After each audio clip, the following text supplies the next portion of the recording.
apresento a vocês a loja Neia Magalhães e também a Neia Magalhães está aqui com a gente fazendo parte do programa. Tudo bom, Neia? Tudo bem, Milena. Então tá bom, gente.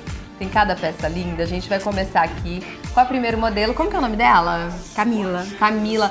Olha como que ela ficou linda com esse look, né? A Camila usou uma sainha retrô no preto e branco, que tá usando bastante agora. Com uma blusinha nesse tom assim fluorescente, né? Que é uma cor viva e tal. Vai usar bastante, né, Neia? As Super principais bacana pra uma balada. tendências você vai encontrar aqui. E esse vestidinho que fofo que ficou na Helena, né? Ai, você viu? Ele é assim, de animal print, né? E ele tem um cintinho de elastiquinho que já vem nele já. Aí dá uma E dá cinturada. toda essa cinturada, essa forma no legal. corpo e tal. O Animal Print volta também com pedraria. Gente, olha que perfeito que ficou no corpo dela.